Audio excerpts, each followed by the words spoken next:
Hello, Shiver Seekers. Are you ready to follow us to Oaktober Fest? Spooky. Spooky. I'm Cynthia. Oh, and I'm Stephanie. You have found the Dark Oak.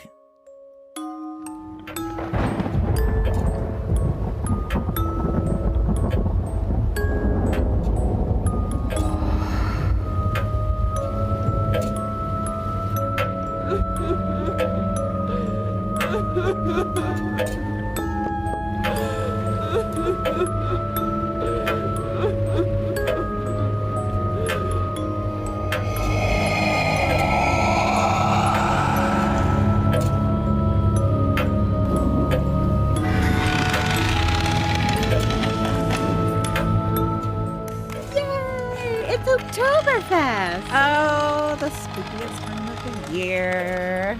Welcome back, friends. For those of you new to Oaktober Fest, I'm going to explain. First, we start with a little campfire story. This is something just to kind of get you in the Halloween mood. This is a short story that you can memorize and tell to your kids, tell to your friends, your spouse, tell it around a campfire, tell it in the car, on a drive, wherever, sharing the spooky love. Anywhere you want to add some creepy. It's exactly right. Now, we have a fairly short campfire story, but if this isn't for you, just skip ahead maybe 5 minutes, and we have a full Dark Oak episode waiting for you. That's right. Sorry. Cynthia confirms. Confirmed. Confirmed. Accurate. All right, without further ado, let's get into this campfire story and get Oaktoberfest started. The title of this story is The Dog's Lick. Oh gosh, I'm already creeped out. Well, it starts with a very warming story. There's a young girl that lives with her mother and father, and they care about her very, very much. And unfortunately, they drew the short end of the stick, and both her mother and her father are on overnight shifts at the hospital. And while their home is only a short trip from the hospital, they tell their daughter that she's going to have to be in the house alone overnight a few times. Now, she's 12, so it's not great, but they encourage her. They said, you got to be strong. We've really got to make these shifts happen. We really need to go help other people. We need you to be a big girl. She's still not convinced that she can do it. And they say, you know what? How about we get you a dog? And we are going to get you this dog, and we're going to train it to reassure you. So you'll have a companion all night. So as it turned out, it was this big, black, shaggy dog. And there just wasn't enough room in this 12-year-old girl's bed for her and the dog. So what they decided was they would have this dog sleep under the bed, and she would put her hand down, and so she could pet the dog from under the bed. And the dog was trained to lick her hand and her arm to let her know that he was always there and give her reassurance. So this became kind of their routine. So every night she would go to sleep with the dog licking her hand. A few weeks into this routine, she discovered there is a serial killer on the loose in her area. Now, of course, this really terrifies her, right? So if there's any night she needs this dog to reassure her, it's that night. So she lays in the bed, she puts her hand down, and the dog licks. The next morning, she wakes up and is so pleased that her dog was there to help her. She made it. She's a big girl. She wasn't scared of the serial killer. She didn't have to call her mom and her dad.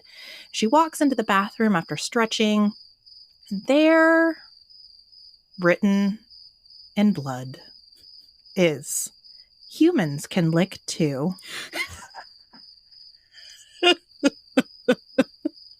Oh. Zing! Just the idea, like the visual image of this one, just wow. So I'm pretty sure you shared that ghost story in 6th grade when we were at sea camp. Don't give away all my secrets. I'm just saying, I remember it all these years later. Here I am 40 years later, just terrifying Cynthia. And it's still just as creepy. Yeah. Yeah. campfire story. You gotta so have fun. I love it. You I gotta love have it. That's awesome. it. Well, Cynthia, I think you are bringing us our Oaktober Fest episode today. Do. And I am. And get ready, because this one is also a little on the creepy side. I'm going to open it up with a little song. Let's see if you recognize this. Okay, let's go. Lizzie Borden took an axe and gave her mother 40 whacks. When she saw what she had done, she gave her father 41. Bing, bing. Yeah. I'm so excited. Any guesses what we're going to be talking about today, Stephanie? Please bring me some Lizzie Borden. Oh, well, I think I might. That's right, y'all. We are going all the way back to 1892 to Fall River, Massachusetts. Now, before I start with the facts of this case, I want to say that my husband is from Boston. So last time we were up there visiting, we actually took a tour of the Lizzie Borden house. And I literally stood right there in the rooms where all of this happened. Have you ever been there? I haven't. I do want to ask, though. I've heard it's almost like a maze, like the way the rooms, like, you know, it's like you have to pass through rooms to get to other rooms and things like that. Is it like that? Correct. And I will give a little explanation as to why as we get further into the episode. But it is like, I love old houses, and this is very much like an old house, obviously, that is now in the middle of like a pretty built up city. It's a cool house, but it's creepy. And part of it is because of the layout of it. And then part of it is, of course, because we know what happened there. And that's part of the fun. And they've kept it like, you know, the furniture, a lot of it is reproductions now, but it's made to look exactly like it did back in the day. Like they haven't changed anything they can keep to make it feel like you're still back in 1892 when all this happened. They kept, and they've done a really good job of like preserving that. It's pretty cool. I don't know. I feel like, I don't know why it is the layout of the house like makes me more, I don't know, concerned. Like, I don't know. I feel like if it's just one big room, there's nowhere for like ghosts to hide. But with all these like nooks and crannies and extra doors and passageways and stuff, I feel like that to me makes it so much scarier. It's pretty scary. It's pretty. There's even like a bedroom in the attic, which is where their housekeeper lived. Oh. It's, you know, and old houses are creepy in general. Like everything's a little smaller, everything's a little darker, everything's more narrow, hardwood floors, which I love, but everything's creaky. Yeah. Yeah. No. It's okay. It's creepy. Okay. All right. Well, we're going to start our story out with Andrew Borden. So during this time in history, and I think this is so interesting, part of what I love about this case is just how differently people thought back then and how like they still did things that we do today, but they just did them so differently. But back in 1892, there was this idea called the science of physiognomy. And this is now considered junk science, but at the time it was very popular. And Andrew Borden was a perfect example of this so-called science. So what it is it's where it's believed that a person physically resembles their emotional characteristics and personality. Oh. So like, yeah. So like a pretty young, fresh-faced girl would be considered, oh, she must be very sweet and kind. Well, Andrew Borden was tall, plain, and very gruff looking. And his personality mirrored this. Why in my mind? Okay, this, guys, just bear with me for a minute. This is a bit of a segue, but it's kind of like when people start to look like their dogs. Yes. I'm sure that's probably a different kind of science, but related. Okay, all right. The other side of the coin. But okay. yes.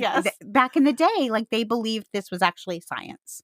So clearly I would be an angel, as angelic looking as I am, as would you. You're a Disney princess. I'm an angel. Disney princess, the Hot Mess Express.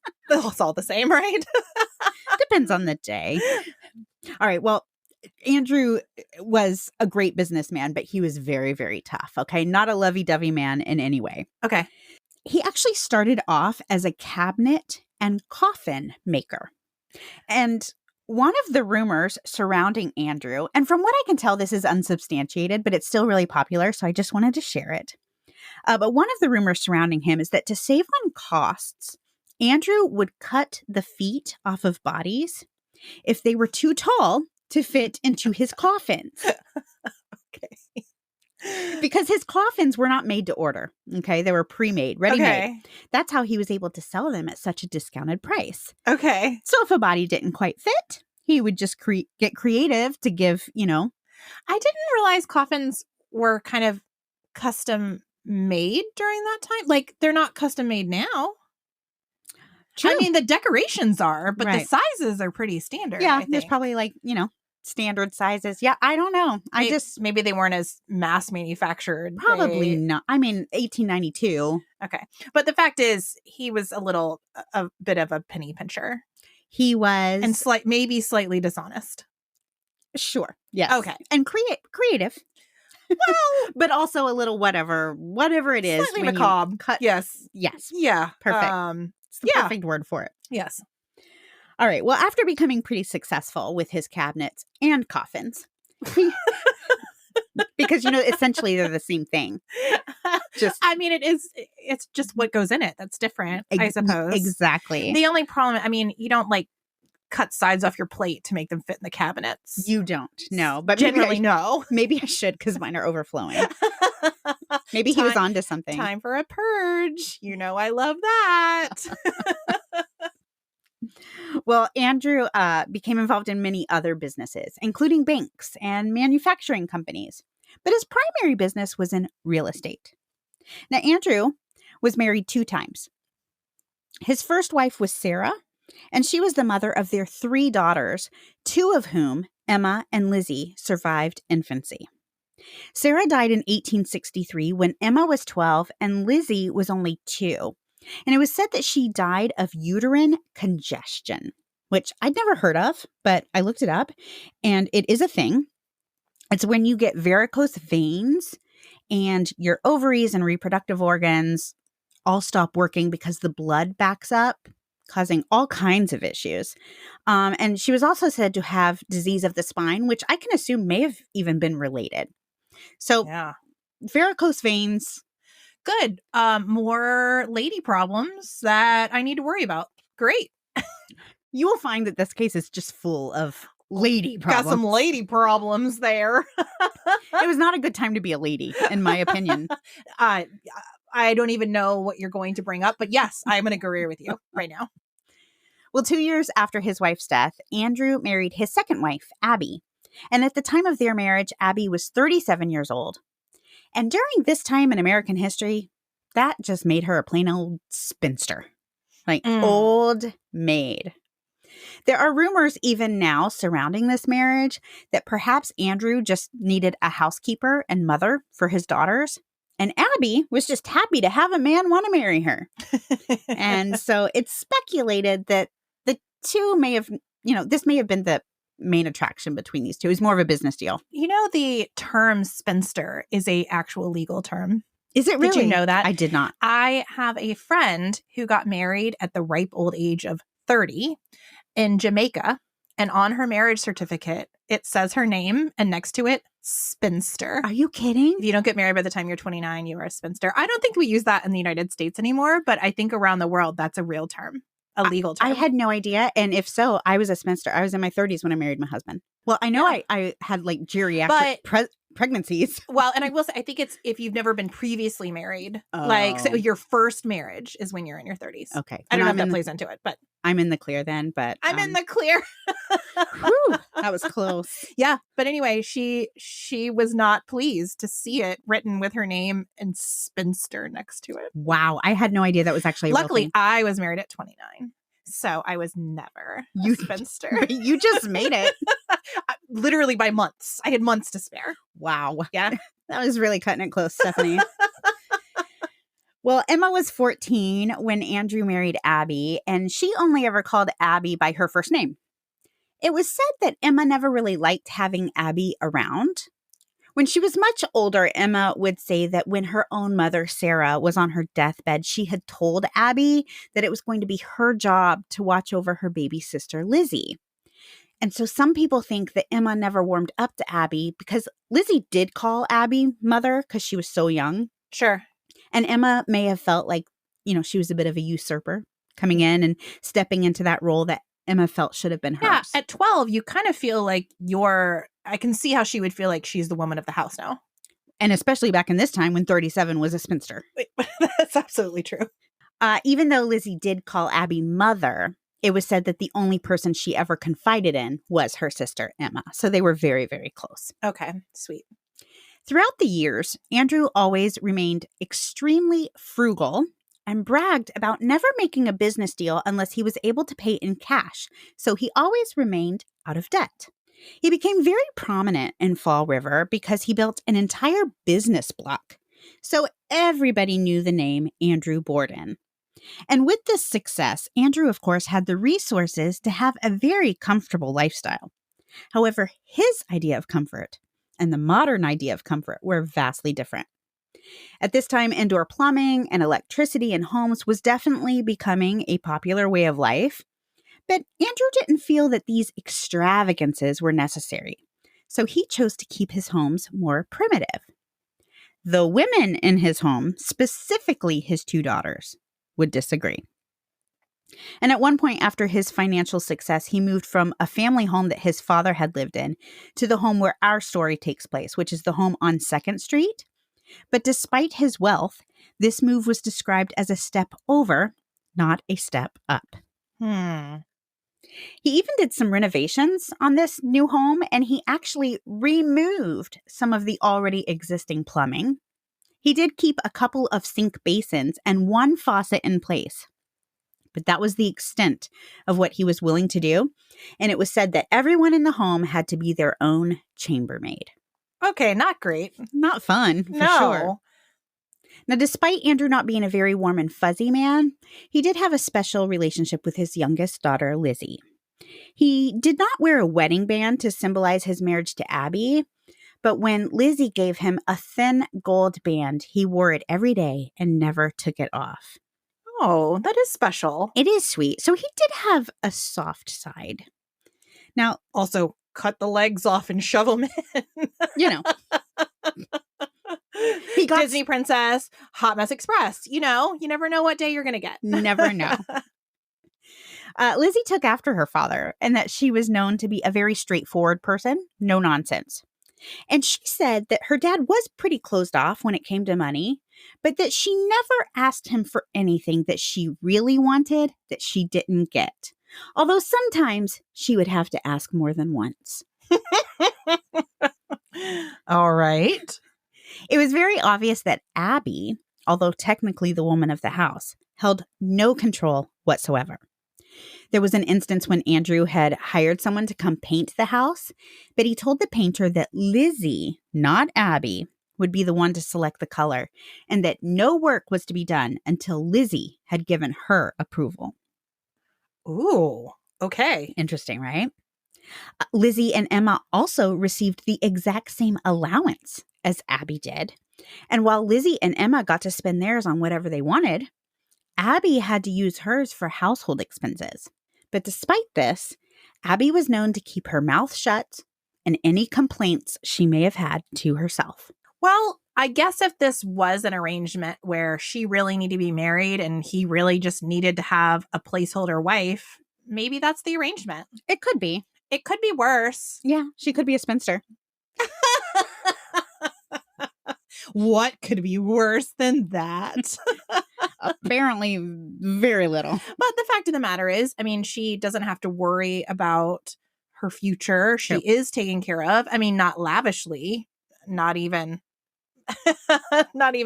comfortably per se. Right. But she definitely does have financial security and she has a husband. And yes, you know, I mean, maybe it was working out. Yeah. I mean, there were pros to this arrangement, if that's what it was. Sure.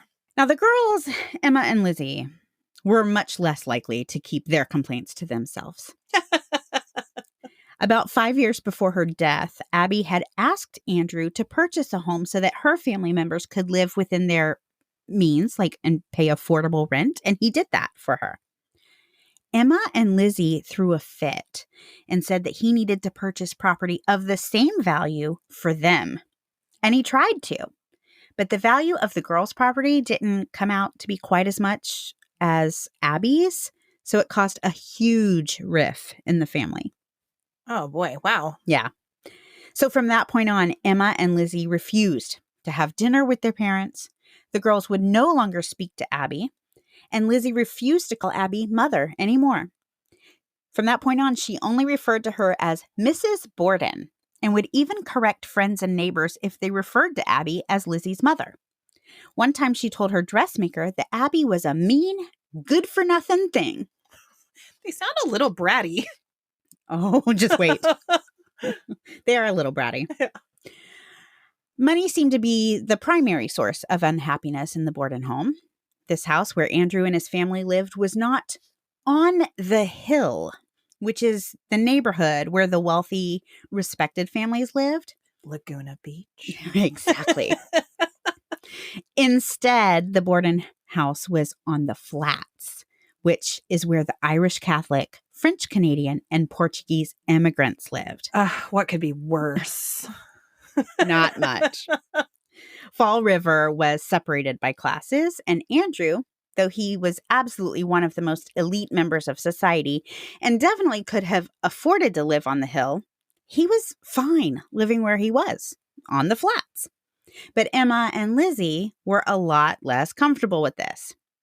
You see, Andrew wasn't the only wealthy Borden. He actually came from a long line of wealth.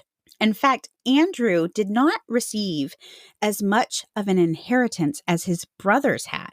And again, Andrew didn't seem to be bothered by this, and he definitely made up for it with his successful business dealings. But Emma and Lizzie were very much aware that they were not living as comfortably as their cousins were over on the hill. So there was like an awful lot of like keeping up with the Joneses here. Yeah, sounds like it.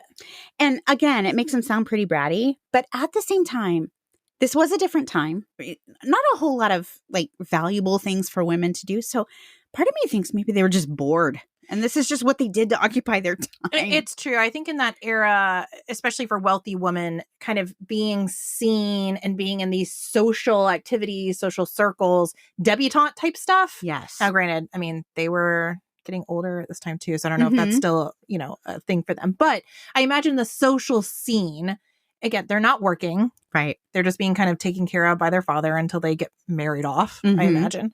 Yeah. Maybe they were just bored. Bored, yeah. And at this point, they're approaching their 30s. Well, Emma is in her 30s. Spinsterhood is coming. Beware.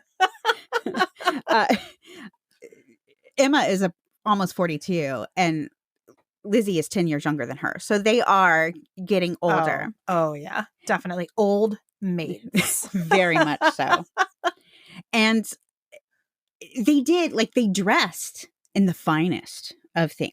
So the things that they could control, they did. They were top notch. Like they hung out with the finest of people. They dressed incredibly fashionably, but where they lived remained, still something that bothered them. And this was back when women lived with their fathers.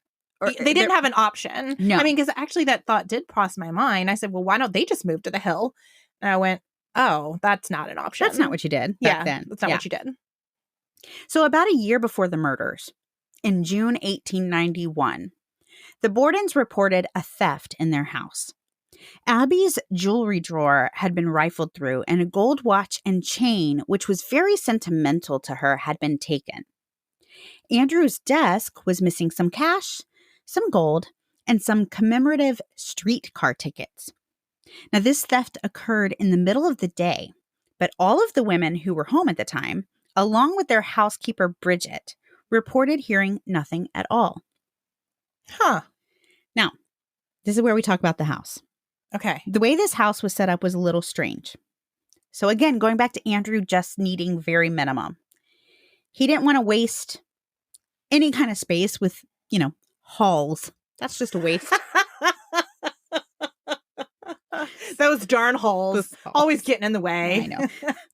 So lavish, those halls. It's like necks. Like, what do we even need them for? Just attach our head straight to our shoulders. Right. Who needs to look left and right? Just turn your shoulders. Turn your body. Right. Use the torso. So there were no central halls in the house. So the only way to get from one bedroom to another, you would have to go through like this chain of bedrooms. So in order to get to Andrew and Emma's room where this stuff was stolen from, whoever did it had to go through Lizzie's room. Okay, but Andrew and Emma's room separately. Andrew and I'm sorry, did I say Emma? Andrew and Abby. Okay, I was just making sure this wasn't a different kind of story. No. But it's not that scary, okay? Andrew and Abby's room. Okay, I understand. Yes, but also to get to Emma's room, you had to go through Lizzie's room. So Lizzie's room was just kind of like her room was the hall. Yeah, got it. To go through. Got it. I think that's typical too, isn't it, of some old architecture? I have been through some older ones. I have a friend who has, a house, I think it was built around the same time in Ohio that is a similar upstairs. Okay. Mm-hmm. You have to walk through. So there's basically 4 bedrooms, but you have to walk through each bedroom to get there. And then I think it was in St. Augustine, the Lightkeeper's house is built like this as well.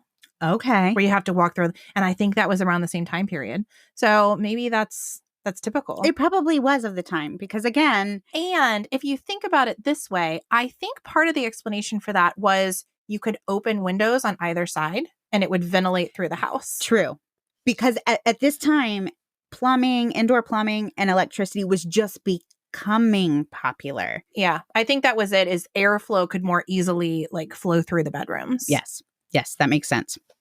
So but either way, in reference to the theft, it would be very hard for somebody to sneak around and like hide in a corner and stuff. Right. And I think that's what people allude to. They never did figure out who stole these items. But almost as soon as the investigation began, Andrew ended up calling off the investigation, saying that he didn't think the police would be able to find the real thief. But from that point on, Andrew would lock his bedroom door every day when he left the house. And then he would leave the key on the mantle in the sitting room. Who would ever find it there? No one. Except for all the people who live there. Except for all the people that saw him put it there. Right.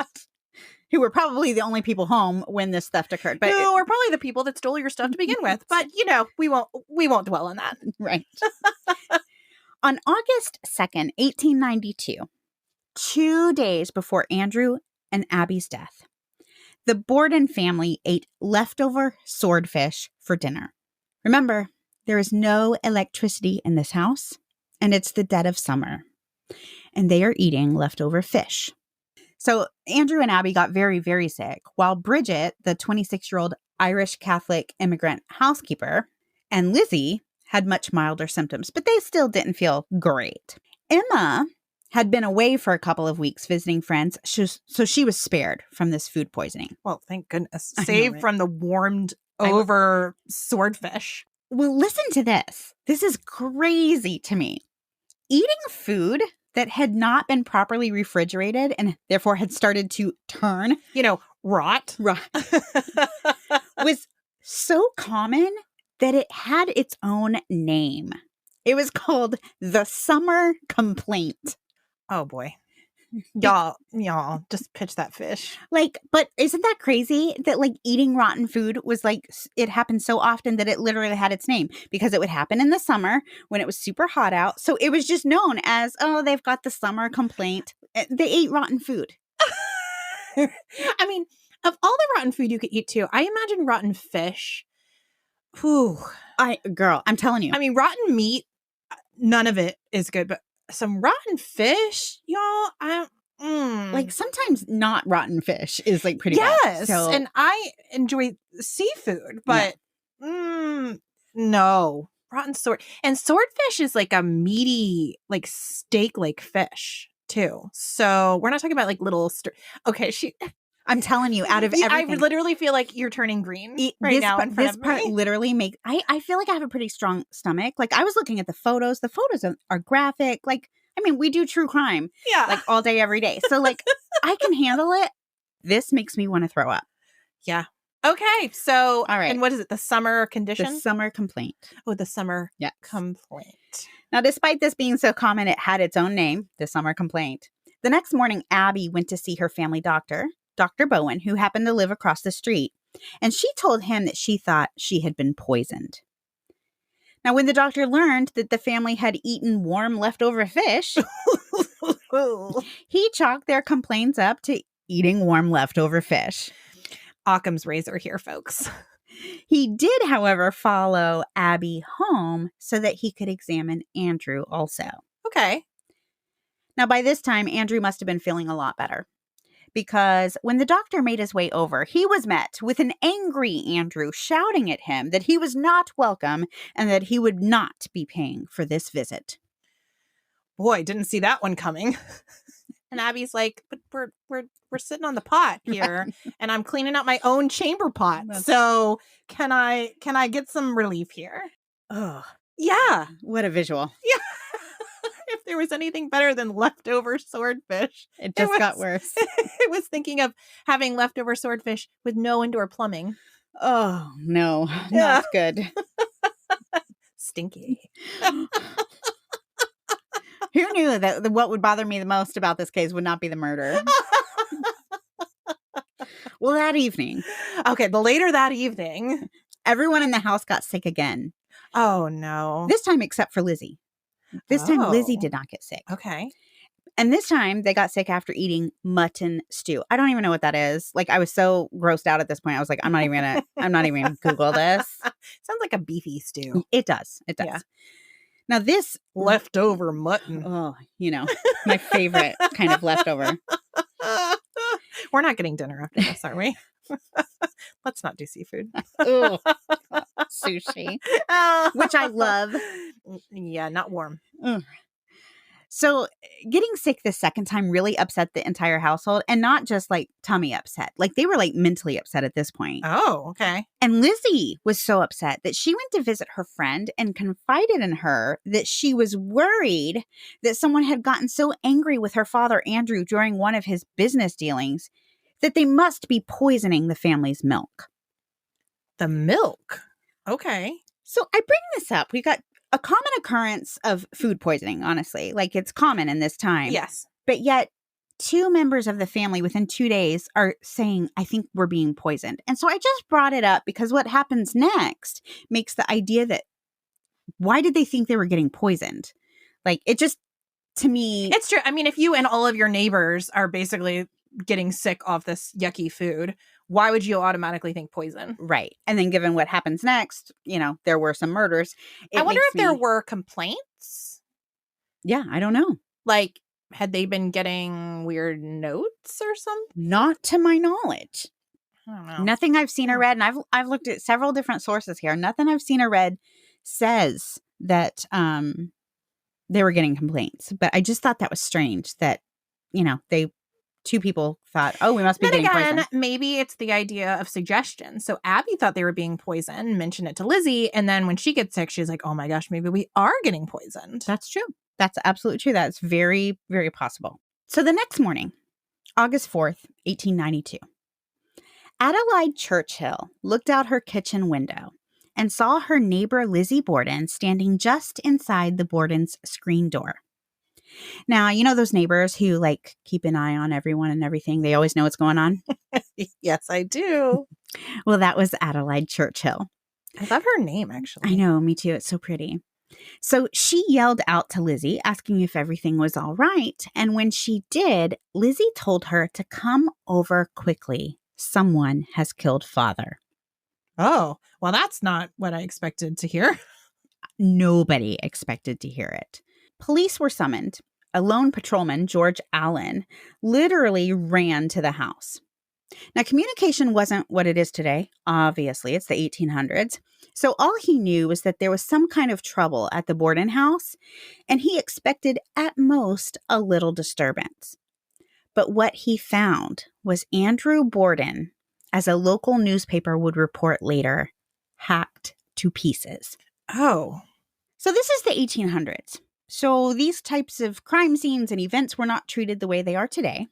So while Patrolman Allen is trying to make sense of what he is seeing, a crowd is starting to form, and Adelaide Churchill asked Lizzie, "Where were you?" To which Lizzie said she'd been in the barn looking for iron to make a sinker, that's like a weight for fishing, but that she'd heard a strange noise and she'd come back to the house. Adelaide then asked Lizzie where Abby was, And Lizzie had said that Abby had received a written invitation to go visit a friend, so she wasn't home. Lizzie sent Bridget Sullivan, their housekeeper, to fetch the family doctor, Dr. Bowen. But he wasn't home. Now, to help explain how deep the class divides were, there were 2 other doctors that were neighbors of the Borden family, but they were immigrant doctors, not Protestant Yankee doctors. So Bridget left a note with Dr. Bowen's wife asking her to send Dr. Bowen to the Borden house immediately, but she never thought to ask either of the other 2 doctors to come. Silliness. Yes, but doesn't that tell you so much of kind of how things were? It's just ridiculous. It's just completely ridiculous. That's absolutely ridiculous. But things were kind of ridiculous back then. Yeah, eating rotten fish. The summer complaint. Not believing that Irish immigrants could be doctors. I know. Yeah, silly. Very silly. Well, when Dr. Bowen finally did arrive, he actually examined Andrew. And at this point, Emma was still visiting friends in Fairhaven, more than 30 miles away. But Bridget was starting to get nervous because she felt that Abby should have been home from her visit with her friend by now. Yeah. So as she's expressing her concern about Abby, someone from this crowd that's beginning to form said that they thought they'd seen Abby come home that morning. So Bridget and Mrs. Churchill decided to go around the house looking for Abby. Now, this is interesting. The way this house is built, the stairs go up to a second floor landing. And if you are walking down the stairs to get to the first floor, your view would be directly across into the guest bedroom. Okay. That's where Mrs. Churchill saw the body of Abby Borden laying face down on the floor. So now Dr. Bowen goes and examines Abby. Yeah. And at first he thought she may have died of fright because, her husband was dead downstairs and, she was a woman. Lady issues. Yeah. Clearly. That's our Clearly first... it's a lady issue. Right. He did not attempt to move her, but he was able to see that she was laying face down in a pool of coagulated blood. And now this I thought was really interesting. If you go to the Lizzie Borden house, you will see these very graphic crime scene photos. And the photos of Abby show her laying face down, but it looks like she's kind of up on her knees with her face on the floor. Okay. And that's always what I thought I was looking at when I saw these photos. But what we are actually seeing in this photo is her laying flat on the floor. But when she was found, her dress was hiked up a little higher than what was considered decent at this time. Lady issues. Yes. So one of the police officers pulled her dress down to cover her, but her petticoats and undergarments stayed bunched up. So she's got this big bunch on her back. Oh. So it almost looks like she's kneeling with her butt up in the air. Okay. But all right. she isn't. Okay. That doesn't make a difference to the case. I just thought it was interesting. Yeah. So a little bit of an optical illusion. Basically. Yeah. Yes, absolutely. Yeah. Now, what is important to the case is the fact that Abby's blood was coagulated. And that was a very different scene than downstairs with Andrew, whose blood was still oozing. Gosh. Yeah. So it didn't take long to realize that Abby had been the first one killed. Okay. I will spare you the details. They are not difficult to find if you want to know the nitty-gritty, but these were very brutal murders. Andrew literally took 10 axe blows to the face. Good night. The scene was so bad that at first newspapers were reporting that Jack the Ripper had come to America. Yeah. Police quickly created a timeline of the morning. Through witness accounts, they determined that at 7 a.m., Andrew, Abby, and Andrew's brother-in-law from his first marriage, so Sarah's brother, right, had breakfast. So even after Sarah's death, Andrew had stayed friendly with his brother-in-law, and this man had just dropped by unexpectedly for a visit out of town. He left around 8:45 that morning to visit more family that lived nearby. At 8:50, Lizzie ate breakfast. At 9:15, Andrew left the house to attend business downtown, and Abby asked Bridget to wash the outside windows. At 9:30, Abby went to the guest bedroom to make the bed and was killed by 19 blows, shattering her skull. Good grief. Yeah, she got it worse than Andrew. Yeah. At 10:45, so an hour and 15 minutes later, yeah, Andrew came home, but he had some problems getting the front door open, as it had been bolted from the inside. Bridget ended up having to go open the door for him, and in doing so, she said something that made Lizzie, who was walking down the stairs from the second floor landing, laugh. So I don't know if she cussed or darn this door, who knows. Yeah. But it stuck out because Lizzie laughed at her. Now, this moment's really important because Lizzie would have been walking down the stairs and standing directly across from this room where her stepmother was laying dead. Okay. So she would have noticed. Some people believe she should have seen her stepmother's dead body on the floor. Now, I will say when we went to the house, they had us walk up these stairs and then turn around. Because, the house, you walk upstairs and then it's almost like a rectangle kind of just like. Yeah. And there's rooms all around you. Yeah.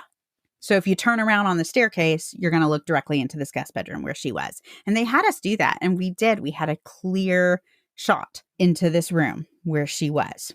So could you have seen a body laying on the floor the way they had it set up when we toured the house? Yes, you could. Okay. So Andrew walks inside after Bridget lets him in. He grabs his bedroom key from the sitting room and he went up the back stairs to his bedroom. So a different set of stairs. Okay. So he definitely would not have seen Abby. Not from the back stairs, no. He came back downstairs later, again from that back staircase, and spoke with Lizzie for a few minutes. He asked where Abby was and was told she was out visiting a friend. Andrew was satisfied with that, and he lay down on the sofa for a late morning nap. At some point between 10:45 and 11:45, Andrew was struck in the face and head with an axe 10 times. Almost immediately, police had some pretty big questions. Like, how did this killer come and go without being seen by Lizzie or Bridget? Yeah. Or the nosy neighbor. Good question. There was more than an hour and a half between the murders. So where was this killer hiding during this time? Yeah. The main doors of the house were locked, and the back and side doors were within Bridget's sight for most of the morning during her chores. So I guess it's possible someone could have come in, but the majority of her chores, she could see these doors. Or this person would have been hiding in the house. Potentially. They did find one really small, weird closet where they thought, I guess, somebody could have been hiding. But again, to even get there, would have been they'd have to get really lucky. Yeah. Okay. A quick search was done of the house. But when I say a quick search, I mean literally just making sure that the killer's not still in there. During this search, the police did find a bucket of bloody rags. And when they asked Lizzie what these rags were for, she said she had already discussed that with Dr. Bowen. So police go to Dr. Bowen. Peculiar. It is. They go to Dr. Bowen and they ask him, hey, what's with these bloody rags? And he just assured them that the bucket of rags was of no concern. What? So, again, And they're like, sorry, Dr. Bowen. We are indeed concerned. We are. There's a bucket of rags. Because there's two people that, right. got a few whacks. And we'd like to figure out what's going on. Well, remember, back in the day, we were just weird about stuff. What was being insinuated was that Lizzie was menstruating. Oh, more lady problems. Yes. That we can't discuss. Yes. We just look away, detective. Just look away. Please don't worry about that. Please focus on the dead bodies. Now, look away. This is too much for me to even say out loud. This period that I get every month. So these were her bleeding clots. Help us produce your children. That's right. We can't speak of those. Please focus on the axe murder downstairs. I see what you did there. It's a literal axe murder. It is. This case, let's just be honest, this case is pretty popular in pop culture. So I just thought it would be a good one for Oaktober Fest. It has a song. It does have a song. Kind of makes me want to make little jingles for all of our episodes. Oh, maybe that could be our new thing. We'll work on that. So Lizzie says this bucket of bloody rags was her bleeding clots. Lady problems. Yes. Yeah. Okay. However, Bridget said that the bucket had not been there even the day before, because if it had been, she would have thrown them in the wash. Yeah, of course. So it was enough bloody rags that it was more than a day's worth. Ew.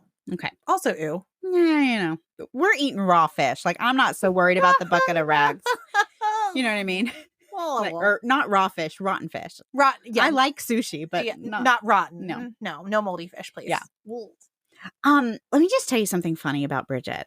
Okay. And I just think this is a little interesting side story. So before Bridget was the housekeeper, the Borden family had another housekeeper named Maggie. But when she left and Bridget replaced her, no one in the house wanted to learn Bridget's name. So they just kept calling her Maggie. And Bridget was expected to answer to that. Oh, Borden family. Just come on. Come on. I have sympathy for them, but yet at the same time, like, they're not the most sympathetic of families. That's an understatement. Okay. So back in the day, autopsies were performed, but like they literally did this autopsy right there in the family dining room. They did these autopsies. That's pretty common for the time, isn't it? It was. Yeah. Yes. With no refrigeration. Nope. Okay. So no real official search of the Borden house was conducted until 32 hours after the murders. Oh, no time to hide evidence there. No. And out of respect for Lizzie and Emma, who was finally brought home from her friend's house, they were allowed to mourn for 3 days before ever being officially questioned. Now, the Borden funeral happened on Saturday, August 6th. More than 2,500 people were standing outside on the street for the funeral. Because, such a well-known, prominent family. Sure. And also, what a weird case. Absolutely. After the ceremony, mourners followed to the gravesite. However, a couple of hours after everyone had left, the bodies were retrieved. So they were never, buried. Okay. But they were retrieved. And another secret autopsy was performed in the Oak Grove Cemetery's Ladies' Lounge. What? I know. And they don't really say why another autopsy was done. I assume just looking for more evidence, more clues. Yeah. And I guess since they had the funeral, maybe it was a more internal. Maybe they didn't want to damage the body more before the viewing or the funeral. Sure. Or if there was a viewing, I don't know, because they don't have faces. Right. But I guess what I'm saying is maybe they took them from there and did a more involved autopsy. I think probably most people have seen these photos. These are pretty widely, it's a popular case and the photos are it's literally like when you're a teenager and you start to find out you like true crime. This is the one you go to. It is. Yeah, it is. And I've mentioned before that my dad was a chaplain. And so he went to all these really terrible crime scenes. And the thing I remember him saying, because I remember being like, oh, how gross. And he'd be like, it doesn't even look real because it's so, these things are so bizarre. Your brain, it looks like a movie. It looks like when you watch a movie and you're like, oh, that's so fake looking. To me, that's what these photos look like. Like special effects. Yeah. It doesn't even look real. They're so bad. Yeah. By the day of the funerals, the police felt that they had little choice but to arrest Lizzie because she alone, they felt, had the opportunity to commit the murders. They found it too hard to believe that anyone could have passed through the house unseen by her, especially when she claimed to have been on the first floor while Abby was being murdered above her. It also seemed really hard to believe that Abby's 210-pound body, so she was short and stout, so 210 pounds, but very short. It was hard to believe that she'd crashed to the floor without some kind of a sound. Because again, these are hardwood floors. It's a creaky house. Sure. But Lizzie kept saying she never heard anything. And they just didn't think that was possible. It's not like she had her ear pods in or wait, AirPods? Not ear pods. They were charging. She didn't have her ear pods in. Right. There we go. Finally, the written invitation that Lizzie had said Abby had received, she supposedly got this written note from her friend. That note could never be found. And despite a reward, no sender of the note could ever be identified. So nobody ever came forward and said, yeah, I wrote her a note and Abby was visiting me that morning. Suspicious. I would say fishy, but now it's taken on a whole nother rotten fishy. Fishy is a summer complaint. Lizzie's own contradictory answers to police questions were highly damaging. When asked her whereabouts when her father was killed, she gave several different answers to several different investigators. She said she was in the backyard. She said she was up in the loft getting a piece of iron to make sinkers. She said she was up in the loft eating pears. Now, this loft was in eating pears, which sounds lovely, except the loft was in the barn, and it would have been stifling hot that day. And the loft was not a place you would want to go, even if you had to, much less go hang out and eat some pears. Well, especially from what I know of Lizzie, who likes very fine clothing. She likes to think she's kind of the upper crust. Why is she going to go and what I'm assuming is kind of a mouse-filled barn to eat pears? Yeah. Yes. Now, the one thing, and I've seen this in different places, but I'm not exactly sure like how true it is and how much is just kind of like urban legend. But apparently there were pigeons, and one of the places I saw that like they had like a flock of pigeons. Okay. And one publication said that they were Lizzie's pets and that her father had slaughtered them as punishment for Lizzie, like punishing Lizzie for something. Oh, yikes. But then something else I saw said that no, they were meat pigeons and slaughtering them is just literally what they did. Okay. But I don't know where exactly the pigeons were located. But if she did, in fact, have pet pigeons and they were located in the barn or in the loft, that's the only reason why I can see why she may have gone to visit them. But even if she had, it was stifling hot that day. And the loft was not going to be a place that you'd want to hang out for very long. So even if she did just go check on her pigeons, like... So she checked on her pet pigeons while eating pears? Potentially. Woo! You're on a roll. All right. Well, an officer did go look at this loft, but he testified that the dust on the floor was undisturbed by footprints or trailing skirts. Okay. I know. So one of the things that seemed to help Lizzie's story was the fact that she had been neat and clean when first seen after the murders, and the police were certain that the murderer would have been covered with blood. Well, I think everybody would think that, You right? would think that. Yeah. Now, interestingly, medical experts would later say that the trajectory of the spurting blood would have resulted in the murderer not being covered in it. Oh. Mm-hmm. But even after that expert opinion, it was hard for the average person, including the police, to believe that the murderer would be spotless, and Lizzie was. Well, especially like those big skirts and everything. And I mean, how do you avoid it all together? And I don't know. That just doesn't seem right. No, because, okay, I understand maybe it's spurting in one direction, but there's going to be cast off. Splatter. Yeah. Yeah, I'm not buying that. Though puzzled by Lizzie's cleanliness, police were certain that they had found the murder weapon. Lying in a box of dusty tools in the basement was a hatchet head. It was neither rusty nor old, but it had been freshly rubbed in ashes. Police believed whoever did this rubbed it in the ashes to make it like appear old and not like stand out. And they also thought that it had been removed from the wood handle because a wood handle could potentially absorb blood, whereas like the metal head part could be like cleaned. So the handle would have been removed after it was used. Yeah, it was used. Okay. And then they disposed of the handle. Yeah. Okay. Got it. And just threw the head in wherever. But then why not just get rid of the whole thing? I don't know. All right. Because that would make too much sense. Okay. When the news broke that Lizzie was under suspicion, the public was horrified. The Boston Globe expressed the public's indignation by saying that the only person that the government can catch is one whose very innocence placed her in its power. The poor, defenseless child who ought to have claimed by very helplessness their protection. Indeed. Indeed. Just give her a pear. Just give her a pear. Give her a pear and a pigeon. And a pigeon. This poor lady. During the summer of 1893, it seemed all of America was riveted with the town of New Bedford, Massachusetts, where Lizzie Andrew Borden was going to be tried for the gruesome axe murder of her father and stepmother. All other news paled in comparison, because not only a particular woman, but the entire Victorian concept of womanhood was on trial for its life. I mean, as it should be. I mean, doesn't she represent every Victorian woman? It's like looking in a mirror, honestly. When I look at Lizzie, I'm like, it's all of us. She is us.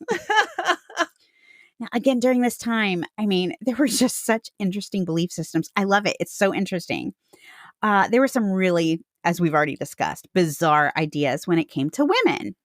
And it was said that the defects of the female anatomy included sloping shoulders, broad hips, underdeveloped muscles, short arms and legs, and poor coordination.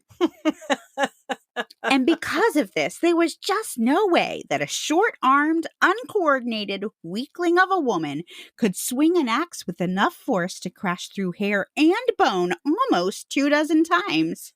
What would these folks that wrote that think if they're watching some of these like Alaska survival shows with these women that are like building their own like log cabins? I mean, I love how these are all, they're not just characteristics. They are defects too. Oh, just wait. Defects. Because in addition to our physical incapabilities, absolutely, scientists studied the size of women's skulls. Yeah. While psychologists examined the contents. Okay. And among the qualities found to be essentially female were spiritual sensitivity, a good memory for minutia, and a great capacity for ennobling love. These positive attributes, however, could not obscure the psychologist's basic premise that women are illogical, inconsistent, and incapable of independent thought. It is no accident that these traits bear striking resemblance to those attributed to children. And as one psychologist pointed out, women are merely large babies. No. I know. It's like so bad it makes me laugh. No. It literally makes me laugh.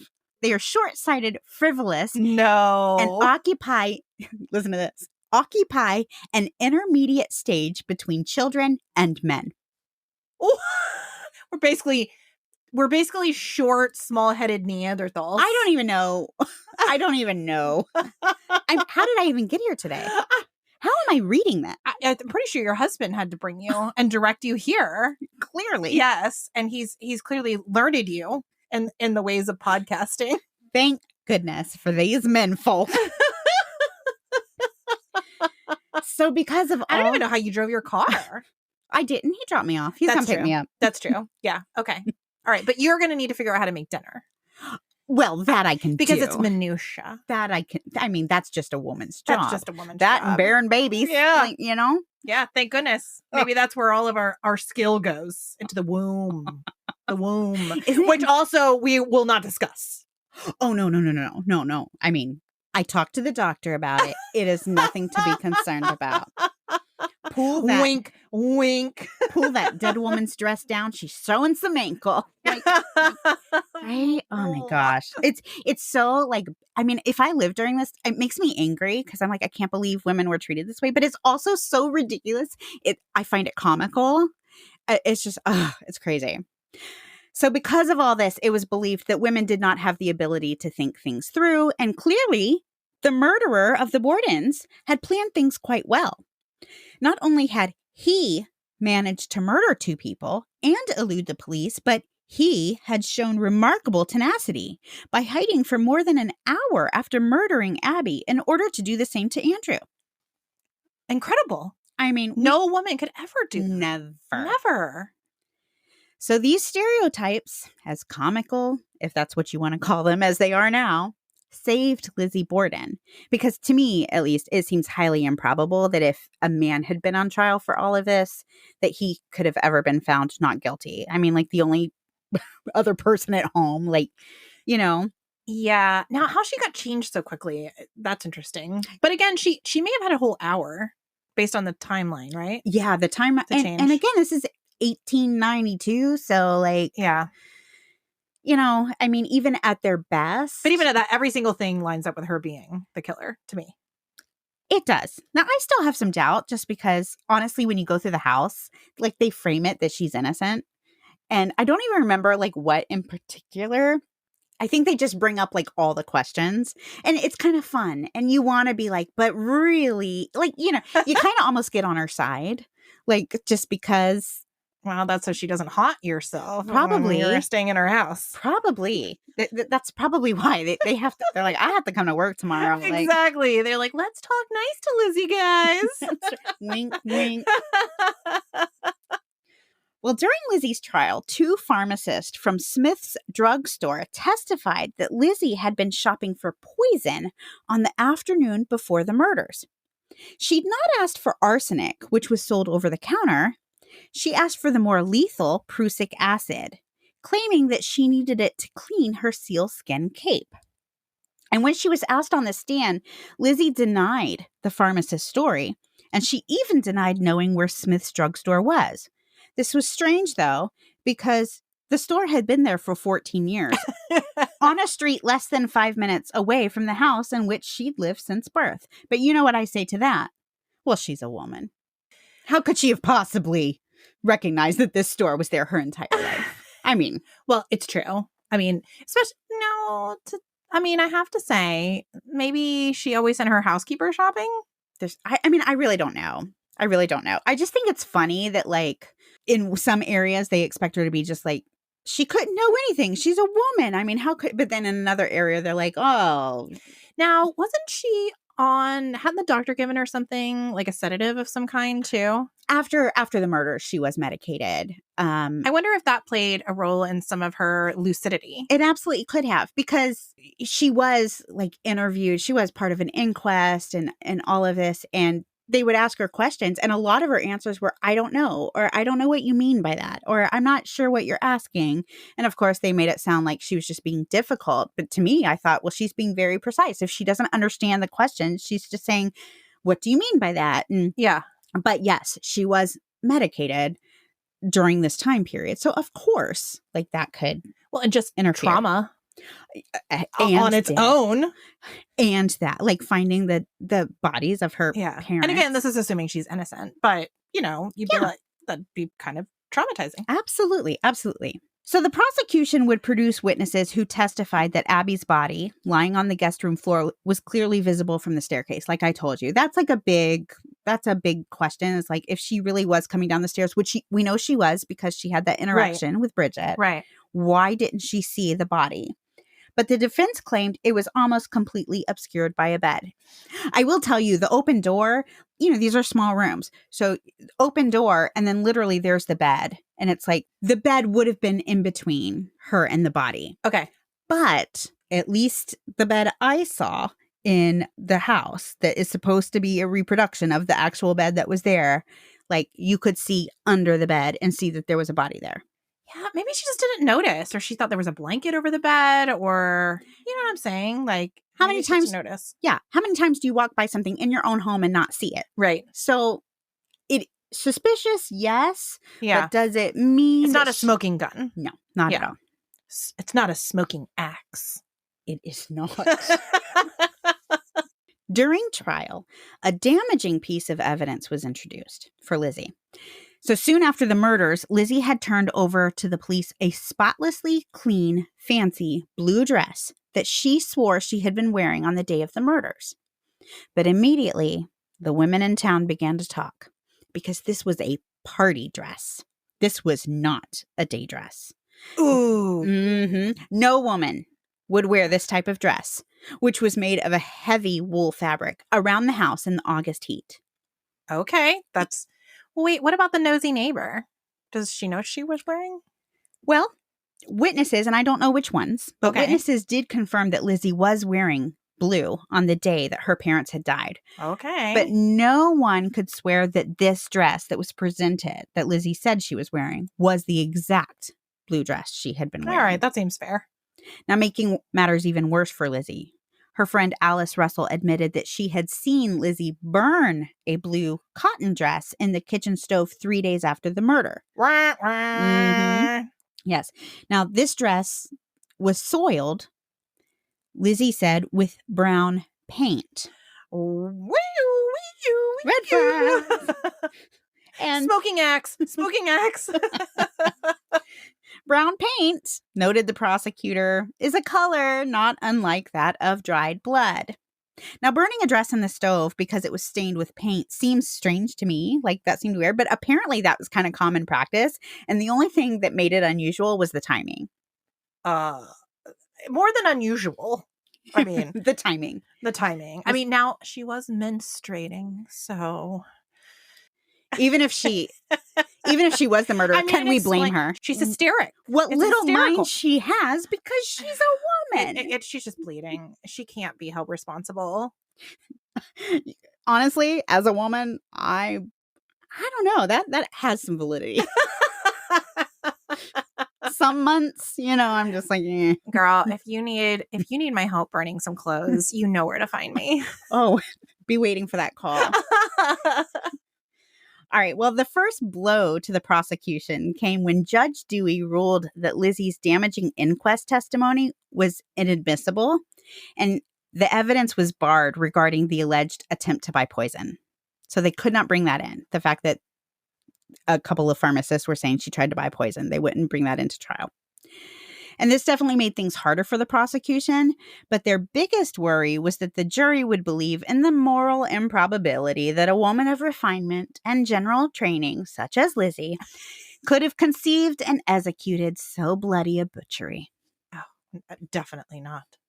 As he repeatedly reminded the jury, we must face this case as men.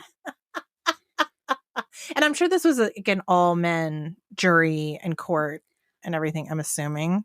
I did not read that, but I can only assume. I mean, because what other woman could listen to such horrible things? Couldn't. I mean, we almost thought Abby just died of fright right then and there. Exactly. And no other woman could be part of this jury and have to be subject to such horrible, violence. Those short-armed infants. Women. Women. Well, the prosecution produced medical experts from Harvard who testified that any average-sized woman could have swung an axe with force enough to commit the murders, and the trajectory of blood would have been away from the assailant. Lizzie's tidy appearance, minutes after the crime, had no bearing on her guilt or innocence, according to these Harvard medical experts. The defense discounted their testimony by asking the jurymen whether they would put more store in Harvard scientists than in their own New England common sense. I know which one they picked. After both sides rested, the jury was sent off to deliberate. They returned in 1 hour. The New York Times reported that Lizzie's face became livid. Her lips were compressed as she tottered to her feet to hear the verdict. Before the clerk could finish asking for it, the foreman cried, "Not guilty."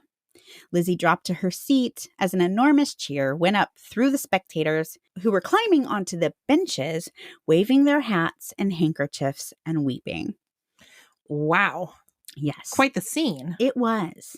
The town really got behind Lizzie because, again, they truly, we're joking about it, but like the idea that a woman did this was so unheard of at the time, which makes me laugh is not the right word, but like if these people could only see like what women are actually capable of, like the evil that women are capable of, it would blow their minds. It would have been difficult for any jury to convict beyond all reasonable doubt because the evidence that was presented, it was all circumstantial. Yeah. However, in the nearby bar to which the jurors quickly headed, a reporter learned that there had been no debate at all among the 12. All exhibits were ignored. Their vote had been immediate and unanimous. It was only to avoid the impression that their minds had been made up in advance that they sat and chatted for an hour before returning with their verdict. Okay. Mm-hmm. Okay. Fall River Society, which had defended her throughout her ordeal, quickly separated themselves from Lizzie after the trial. Lizzie was ready to move on. She was determined to have all the things that she had missed in her youth. And with what some considered pretty indiscreet haste, she bought a large house on the hill and named it Maplecroft. She also asked to be called Lizbeth, and she stopped going to the church whose parishioners had defended her so energetically. Now, the rumor mill had plenty of material when townspeople learned that Lizzie had bought and destroyed every available copy of local reporter Edwin Porter's publication called The Fall River Tragedy, which had included portions of her inquest testimony. So she bought and destroyed every copy she could. Lizzie continued to live at Maplecroft and grew more and more isolated as time went by. Local children began to sing, Lizzie Borden took an axe. Yeah, I could see that. Mm-hmm. Lizzie Borden died on June 1st, 1927, at the age of 66 in Fall River. Emma died later in New Hampshire. And we don't really know why, but they had not spoken in years. They'd had some kind of a falling out. They had not remained close after An this. admission of guilt, maybe? Potentially. The women were buried near the Borden Monument in Oak Grove Cemetery. The truth about the events on 2nd Street lies buried there, along with Andrew, Abby, Emma, and Lizzie. But back then, in the summer of 1893, most Americans knew in their hearts that no young lady like Lizzie could have murdered her parents with an axe. When I was touring the Lizzie Borden home, they took us up to Bridget's attic bedroom and told us that many years later, Bridget got very sick and believed she was on her deathbed. That was when she asked a trusted friend to come visit her so she could get something off of her chest. Something about the murders that occurred many years before. But before her friend could come visit, Bridget made a complete recovery and no confession was ever made. No! And that is the twisted tale of Lizzie Borden. So good. So good. Mm-hmm. So you think she did it? Yes. Okay. I don't know. I mean, I completely did. And I thought everybody else did until you said you didn't think so. Well, I think she could. I think she did it as much as I think anybody did it. She could have done it. Absolutely. I guess I'm saying it was more than likely her because I find it so impossible that it could have been someone else. Yes. I mean, she's the most probable person, of course. Yes, of course, she is. But to me, it's kind of fun to think that maybe we just had it wrong. Like maybe we just had it wrong. That's also sad to think about. Like, well, I think the other side of it is no matter how you split it, a murderer goes free. Absolutely, which I hate actually. Yes. Either, no matter what, if it was her or if it was somebody else, nobody was ever convicted. Probably she did it. The fact that Bridget, had this deathbed confession. Or maybe she was like, I always wanted to do it every time they called me Maggie, but I didn't. Maybe Bridget did it. What if Bridget did it? What if Bridget had just finally had enough? But she's a woman too. And that, well, clearly then that wasn't it. Yeah, it couldn't have been her. Woman. And again, I can't remember exactly why I walked away from the tour saying, oh, maybe she didn't do it. And again, they probably just like made it, you're going there to pay money to be entertained, which honestly, when I think about it's kind of gross. It kind of makes me feel bad. Like we're exploiting these people. I don't know. I mean, it is a little piece of history.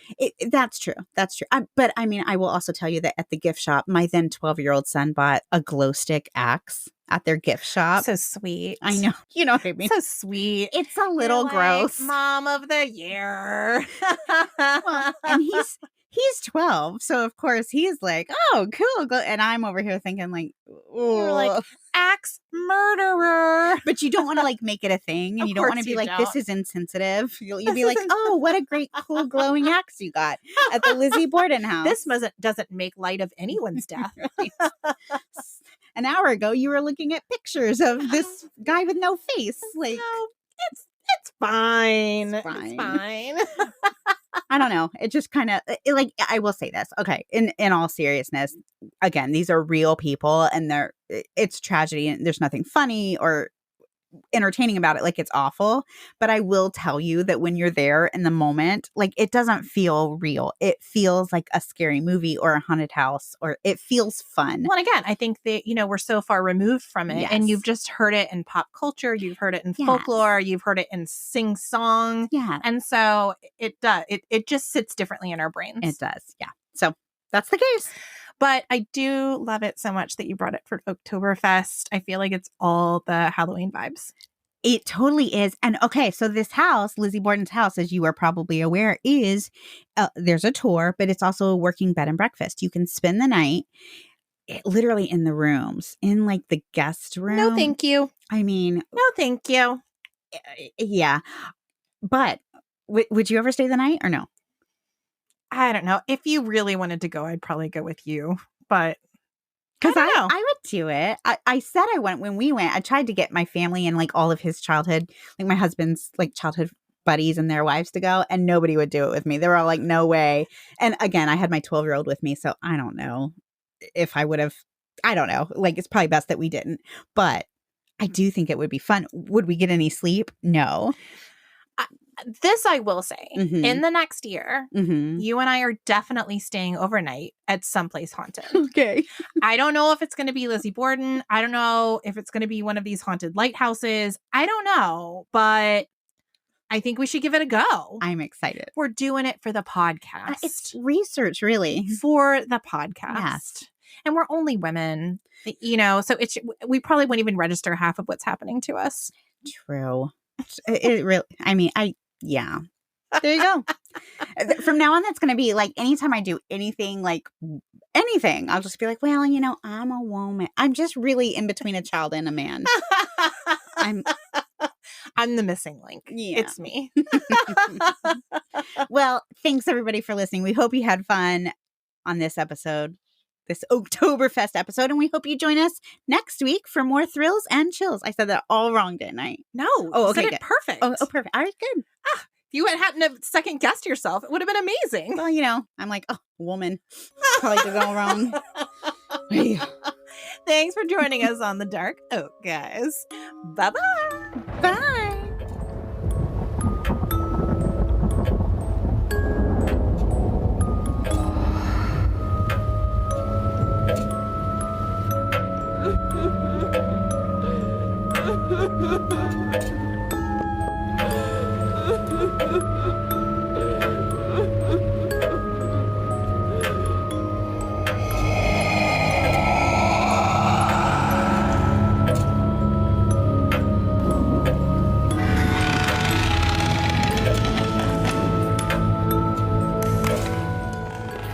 This has been a Just Us Gals production with artwork by Justice Holmes and music by Ryan Creek.